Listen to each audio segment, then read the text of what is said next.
iHeart, get ready. Fantasy football is here. Welcome to the Scout Fantasy Show. ScoutFantasy.com is home to the Fantasy Football World Championships and the best players in the world. Real money winners giving their secrets to help you win. Now exclusively on iHeart. This is the Scout Fantasy Show with your host, the one, the only, Dr. Roto. Hey there, everybody, it's Dr. Roto. Get out the insurance cards. Get out the copay. The office is open, my friends.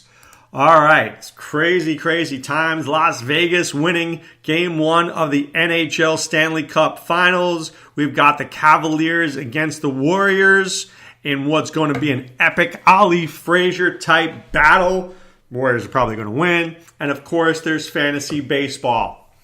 I did my podcast yesterday on the surprises in the National League. I'm going to do today's podcast on the surprises in the American League. Go through each team, look for a player or players who've just been very surprising, either in a good way or in a bad way. So let's begin with the Baltimore Orioles. Chris Davis, absolutely surprising to me that he could be this bad.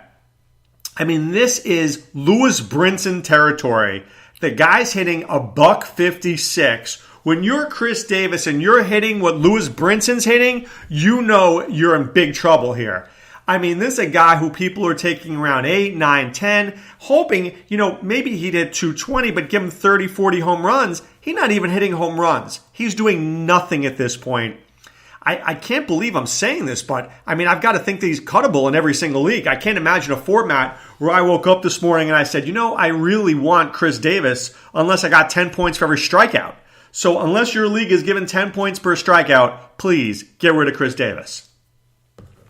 For the Red Sox, I remember I had the 8th pick in the FSTA draft.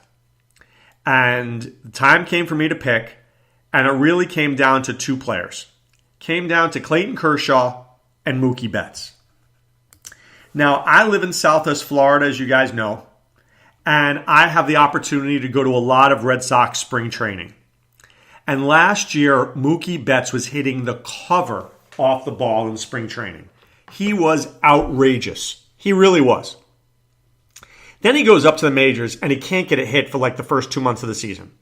And he finishes the year hitting .264 with 24 home runs and 26 stolen bases.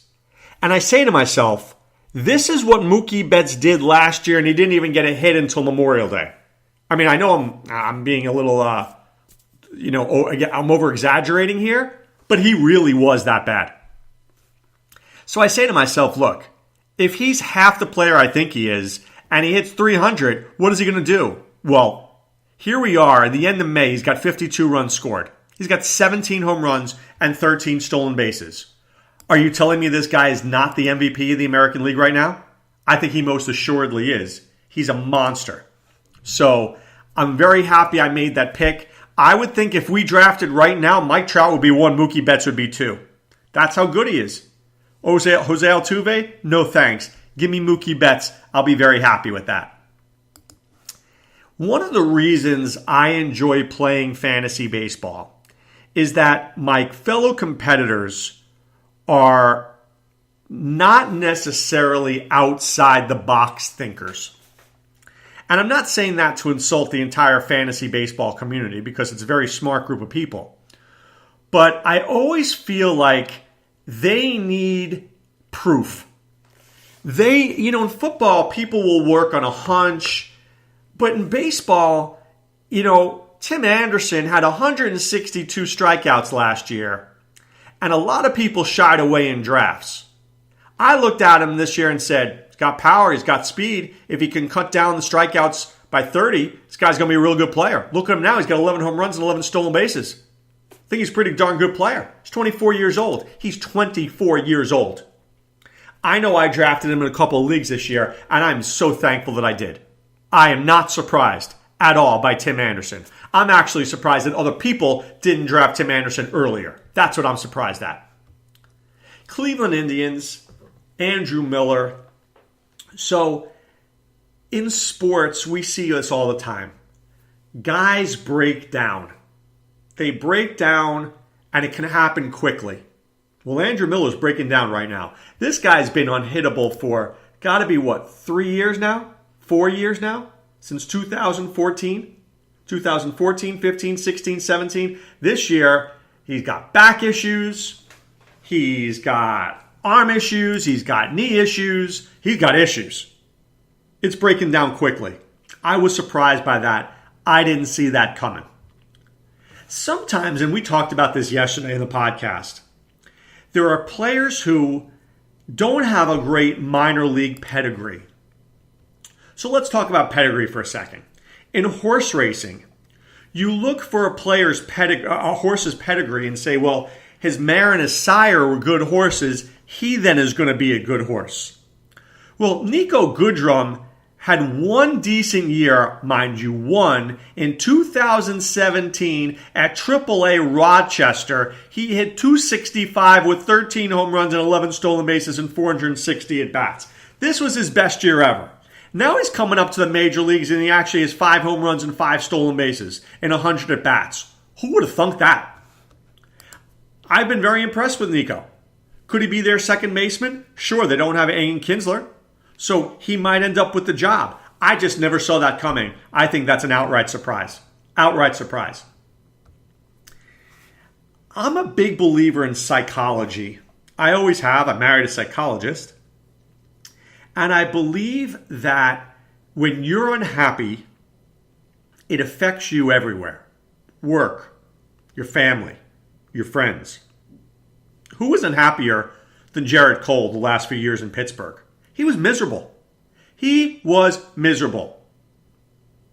Team wasn't doing well. He was getting blamed. High expectations.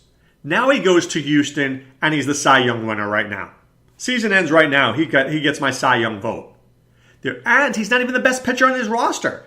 Verlander's there. Charlie Morton's there. Cole is there. I mean, am I surprised by Cole? No. But I'm surprised Cole was this good. I knew he was going to be good, but not this good. One of the things I like so much about ScoutFantasySports.com, and by the way, if you're not a member, I don't know what you're waiting for. ScoutFantasySports.com.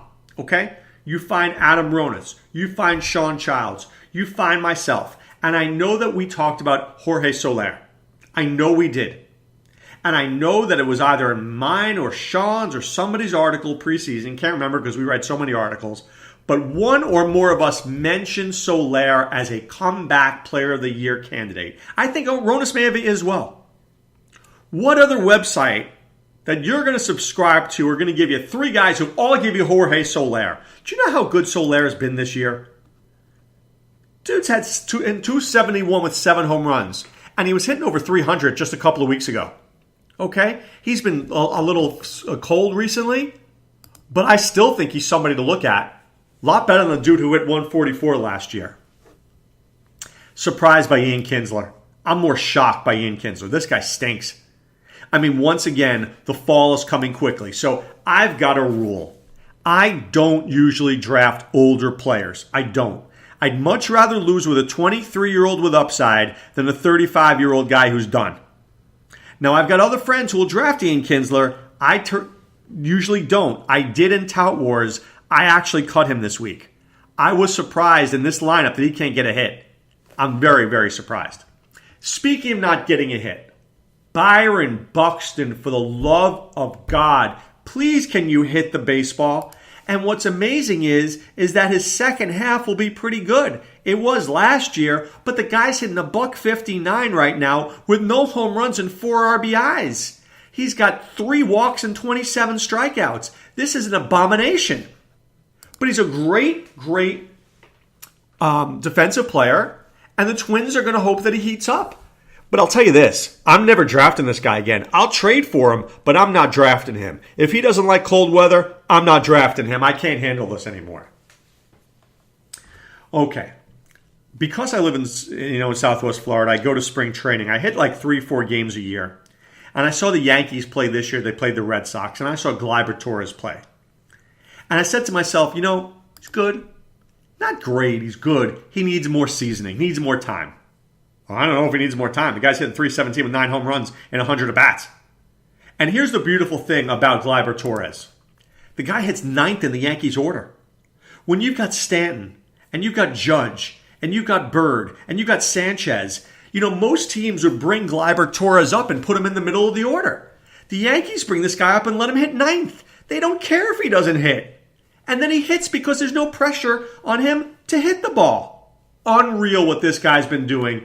If you have him in keeper leagues, good for you. I have been very surprised this year by Matt Olson. Surprised and disappointed. I thought Matt Olson was going to contend for the AL home run title. I had him, I had Stanton, I had Judge. Well, Matt Olson is hitting literally 8 home runs. It's not good enough. It's just not good enough for me. Guy's got 8 home runs. He's hitting 240. I figured on the 240, but I wanted more home runs. I wanted 50. I may be lucky to get 30. I'm surprised by that.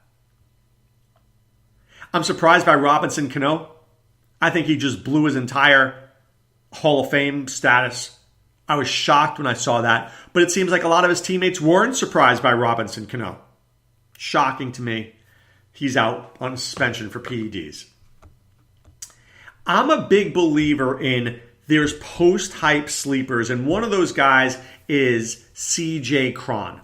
CJ Cron, okay, for the Tampa Rays, was a really good prospect for the Angels years ago. He was. But when the Angels brought him up, he couldn't really hit righties. So he hit 15, 16 home runs, 60-something RBIs, but he never had a chance to play every day. Now he's in Tampa. Now he's playing every day. Now he looks pretty good. A little bit of a surprise there. Not a lot, but a little. I am surprised by Cole Hamels. You know my rule. No old guys. No old guys. And Cole Hamels has done a great job this year. Been very impressed. I will never draft him, but that doesn't mean he's still not pitching well. And my last surprise in the American League is Roberto Osuna. Now look, when a closer loses his job because of bad pitching, that's not a shock. When he loses his job because he assaults somebody, that is a shock. And it's a major disappointment to me. It is.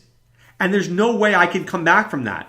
I had Osuna as my only closer in a 15-team league. I went with Osuna, and then I got guys like Jose Alvarado and Joe Jimenez and guys like that. Now with no Osuna, I can't come back from that. It's done. There's no way I'm winning that league this year. So yes, I blame Osuna, and I was surprised when I saw that he was suspended or on administrative leave. Whatever you say it, keep your hands to yourself. Unreal. You're an athlete. People look to you. Don't do drugs. Don't hit women. It's not that hard. Let's keep it simple. Let's keep life simple. Don't beat anybody and don't take drugs. Outside of that, I'm negotiable.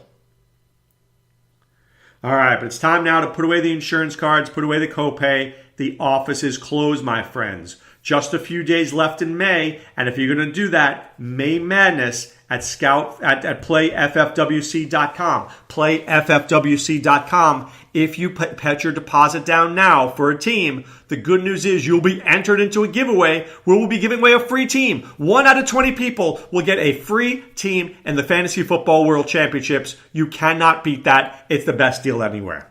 All right, this is Dr. Roto saying be well, take care. Thanks for listening to the Scout Fantasy Show. There's never been a better time to join the Scout Army. Visit scoutfantasy.com. Use the promo ROTO for 2 months free. And don't forget, fantasy players, please thumbs up the podcast on the iHeart app. See you next time. Go Scouts!